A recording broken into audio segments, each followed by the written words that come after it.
So episode 57 was about the actual complaint process. So I had to prove that I've gone through the proper channels in regards to doing the procedure leading up to the ombudsman. Just before I go to the Ministry of Health's cause of action, which will be a separate video clip. This clip is the actual timeline. Now the timeline was an exhibit, and the timeline is evidence, is something that I put together to before the district inspectors and in the last clip. So this clip I will be basically just running you through the actual timeline, and I have actually decided that I will read the whole timeline because the whole timeline itself, it links and it's broken down to everything that was actually on the statement of claim. On this timeline, bearing in mind the people that I've put in this case against, or civil case against, is with the Ministry of Health. So I'm dealing with all the doctors, not just one doctor. I'm dealing with all the doctors, all the medical practitioners in my profile. Just like not all of them. I believe there are others that should be in my profile, but I am dealing with the ones at this stage to do with my court hearings. As you notice, a lot of the doctors are all got different scoops or different job description, but because they are all on one umbrella under Ministry of Health, I chose the Ministry of Health as the actual party or the defendant in this matter, because we're dealing with several medical practitioners, not just one.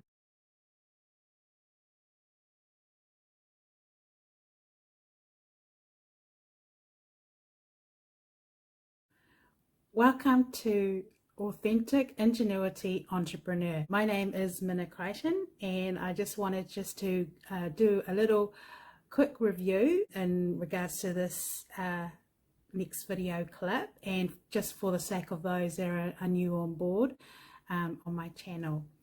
So basically I'm just going through the evidence now, all on documentations that were submitted to the courts. So we've done a clip on the cause of action to do with City Med, and now I'm just going through the cause of action, eventually to the cause of action of the Ministry of Health. However, I'm starting off first of all with the process for the complaints process that you saw on the last video clip. Before you can actually lodge anything to the civil courts, you actually need to go through the complaint process that the companies and organisations and government agencies have in place for your complaints. At this stage, this video clip we'll now be going through the timeline. So this timeline is evidence that I had actually submitted to the ombudsman and all the district inspectors involved at the time. Then, obviously there was no resolution to my satisfaction, so I took it to the civil courts. But this timeline, I can confirm, was an exhibit, so the judges should have cited it. Note the actual timeline was written on the 31st of May 2016. So this documentation was submitted in the notice of objection for an order to strike. That was actually an interlocutory application, so this here was also submitted as evidence. So in saying that, the judges should have actually seen these documentations. Okay, so now I will be reading the actual timeline that was sent to the Ministry of Health as evidence relating to the incidents that occurred leading up to and during the time the misuse of the Mental Health Act was used on me. So the timeline is dated Tuesday the 31st of May 2016. So everyone has cited this, and this eventually became an exhibit, as you can see. All right, so the timeline of events is... So basically what I'm trying to prove to the courts is that my case is a cyberbullying case or cyber organized crimes. That's what my case is, according to me, because it's, you know, my journey. So now I have actually got to prove legally to the courts that my case is an organized crime. And so I've got all the facts together. Now it's a matter of legally, you know, proving it with documentations and evidence. So this timeline basically breaks down all the incidents leading up to, before and after misuse of the Mental Health Act.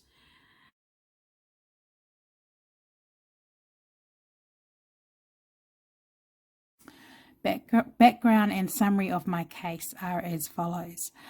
I've been subject to workplace cyberbullying and discrimination.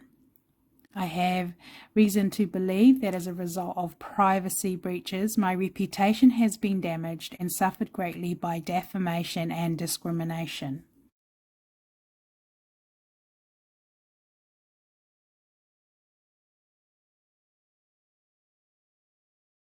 In 2010, I made official complaints, but I was being discriminated against. The ongoing cyberbullying continued, and I have suffered inhumane psychological and mental abuse by those who have broken the law. My problem is historical. My main concern is the misuse of power and authority of the medical doctors involved. So I'm just going to continue. Number one, on the 8th of July 2009, I was referred to, I just erased the address because it's not really relevant for right now, but it is in the timeline that was submitted in the exhibit to court, for prearranged mental health assessment by my manager, Criminal Summary Jurisdiction, Ministry of Justice. I was assessed by Carolyn Green and Jane Reed Moss, referred to assessment. Outcome of the assessment was there was nothing wrong with me. There were some issues that upset me in this report. Please refer to the affidavit that was submitted in 2010 and some official complaints I had made in 2010.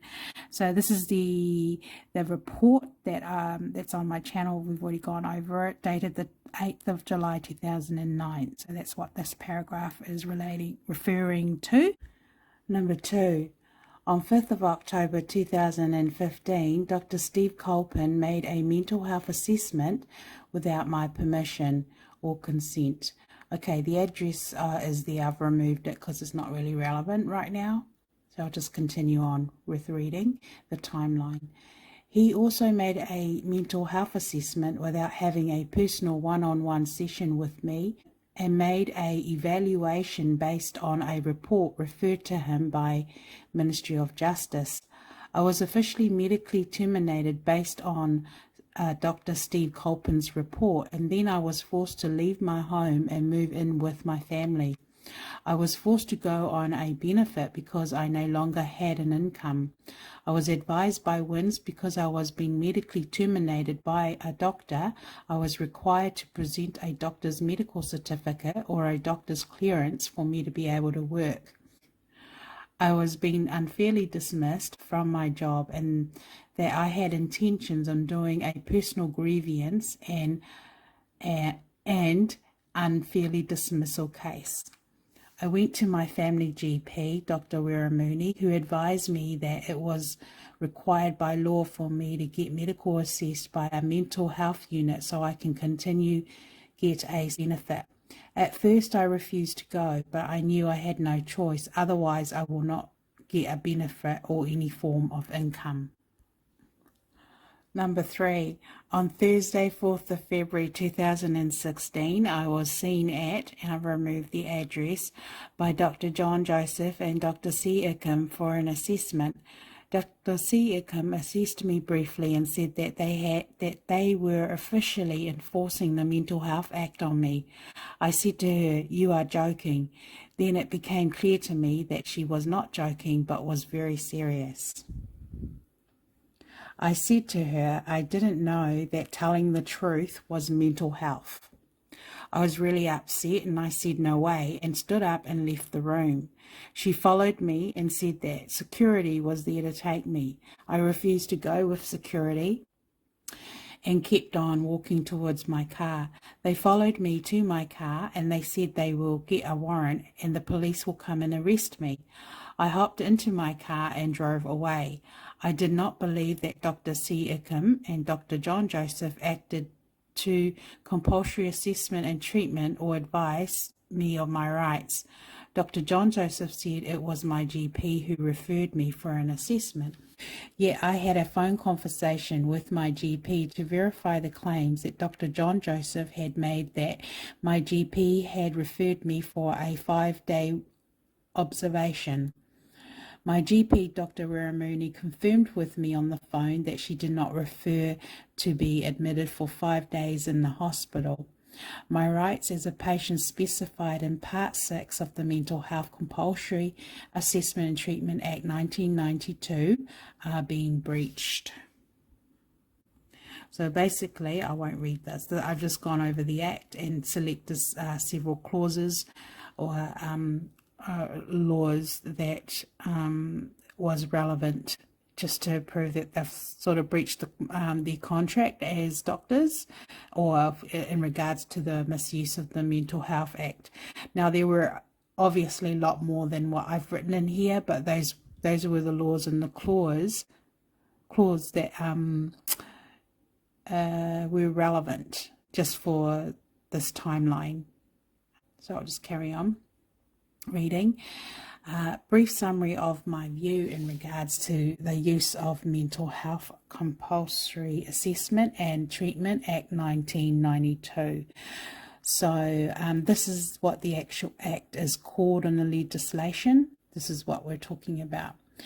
I have selected a few of the sections which I believe was not followed correctly or used as a guide to reassure that myself, Minna Crichton, as the patient, was given the proper diagnosis before the use of the Mental Health Compulsory Assessment and Treatment Act 1992. It is very evident that I have been mistreated and discriminated against of my rights as a patient. I have not seen a psychologist in 3 years.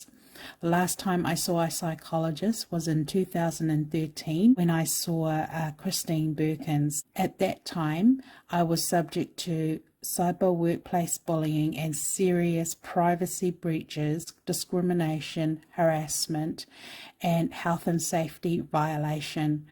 Number 4, on Thursday, 4th of February 2016, at or about 11 p.m, I was arrested by 2 police officers and a mental health nurse, Annie Whitaker.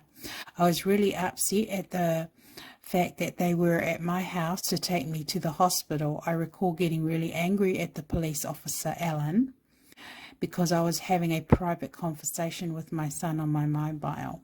Alan, the police officer, wouldn't let me shut the door so I could have some privacy, not even to put my bra on, as I was actually in bed when they knocked on the door. I went with them and they took me to the mental hospital to lock me up for the weekend for observation. I was very scared and angry at the same time, but I had no choice but to cooperate. My mum and brothers and sisters were all very upset. Number 5. On Friday, 5th of February 2016, I had a meeting with Joanna Shislebum, Stacey and 3 other students. At this meeting, Joanna Shislebum said that there were some concerns why I was being referred to the hospital for observation. She referred to the report that dated in 8th of July 2010 when I was seen by Carolyn Green and Jane Reed Moss at the meeting. She said the referral was done in 2010, and I corrected her by saying no, it was in 2009. She then went to discuss what was in the report, which I thought at the time was relevant, because that was 6 years ago and nothing came out of that assessment. Then she talked about comments I had made about some people in my private life. I explained to her they were actual true events and incidents that happened in my personal life. She mentioned in front of the other young ladies that were there that she did not think I had suffered from paranoia. Then she said maybe a little bit, and she did not believe I was required to be in the hospital. She then advised me that she wanted to have a meeting with some of my family members. Number 6, on Friday 5th of February 2016, I had a meeting with one of my friends and one of the nurses named Kim, who confirmed with me that the person who referred me to the hospital was my GP, Dr. Raramuni. So someone's lying. Number 7, on Monday 8th of February 2016, I had a visit with mental health lawyer specialist Jan Leeming, who was absolutely shocked that I had been referred to the hospital. She confirmed with me that whoever enforced the Mental Health Act had unlawfully used the Act. I was not suicidal. I do not have a history of being on mental health medication, or have I ever been referred to mental health care before I was not a threat to society. Number 8. On Tuesday, 9th of February 2016 at 11:30 a.m, we had a meeting where the following family members of mine turned up. So I've erased the names of all the individuals that were at the meeting, and I'll just continue on reading with the timeline. They had a meeting with Joanna Shislebum and one of the nurses that I had only met that same morning, Cheryl. Joanna Shislebum did not invite me into this meeting, and I do not recall her saying that the meeting was going to be without me being present. After her meeting with my family, she left the meeting, and then I asked to go in the room. Joanna Shislebum left the meeting, and it was only my family. It was very clear to me that Joanna Shislebum had influenced and convinced my family and made them believe that there was something wrong with me. This upset me tremendously for the rest of the afternoon. Number 9. On Tuesday, 9th of February 2016 at 2 p.m, we had a court hearing where my case was heard before Judge McHardy DCJ. I have reason to believe I had been deliberately been set up, and that Joanna Shislebum had influenced my family and the judge to try and keep me in hospital for another 2 weeks. Number 10, the nurses that looked after me that weekend, and I've just named the names of the nurses that were on site at this time, and it was Kim, Stacey, Haran, Cheryl, and Den. Okay, additional information. On Friday the 6th of May 2016, I had mediation with my employer in regards to an unfairly dismissal and personal grievance. I won my case, and the decision of medical terminated was cancelled. My lawyers were Catherine Stewart, employment specialist. So at this hearing, just a little side note, just to verify and confirm that the medical terminated decision, hence is the reason why I was unfairly dismissed, was cancelled at this hearing.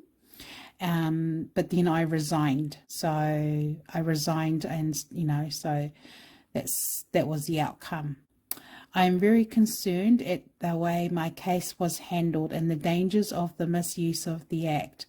I have suffered tremendous repercussions at the results of the wrong diagnosis of Steve Colpin, John Joseph, Dr. C. Ickham, and Dr. S. Wiramuni, Words can't describe the hellish torment and the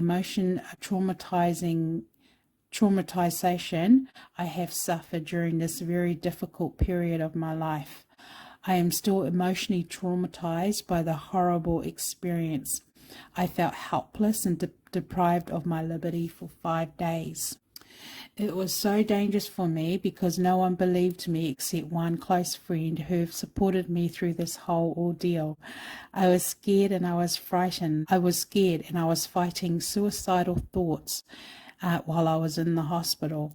I told this to my sister, my sister Liao, Joanna Shizla had influenced my family and caused them confusion.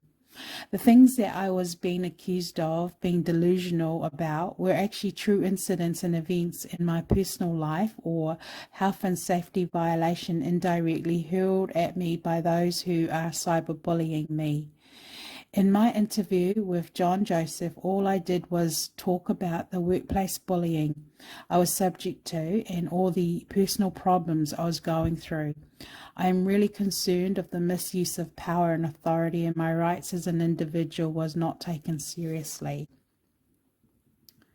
I would like a full investigation into my complaints and an explanation. I intend to take this matter further in legal action. What you will be seeing in all my clips are actually in the moment evidence. They're actually facts of what actually happened to me within the moment. Each incident, I've paragraphed them, and then I've actually I'm actually reading from the actual original. So the information I'm bringing forth or disclosing forth in this video clip, the actual information from the exhibit, the original itself. What I'm trying to prove to the court is that I, as a victim, have been subject to human trafficking, have been subject to cyberbullying and attacks historically, and organized crimes. When you're an individual on your own and you know your circumstance is not in your control, or you have that suspicion that something's not right, and you feel isolated, or you feel like that your environment is being contaminated by the opposition, where you feel trapped or stuck. Well, actually that's what my case is basically is. I can now go through the evidence, even though I'm doing this all by myself, and this all can be verified, and at this stage I haven't got any witnesses as far as a human. I do, but at the moment we're only just dealing with the evidence on the documentation, and because I'm representing myself, it's yeah, the methods or the systems that you have to go through is a lot more difficult when you are the victim, and you're the aggrieved person or the aggrieved victim. A tip for all the clips really: anything that you decide to do as far as complaints, you've got to make sure you get all your facts accurate, and then you need supporting evidence. If you're going to lodge serious, make oaths and do affirmations, you have to be absolutely sure that what you are putting together as facts are real truth, real life, or real, the true, correct information, because it can backfire.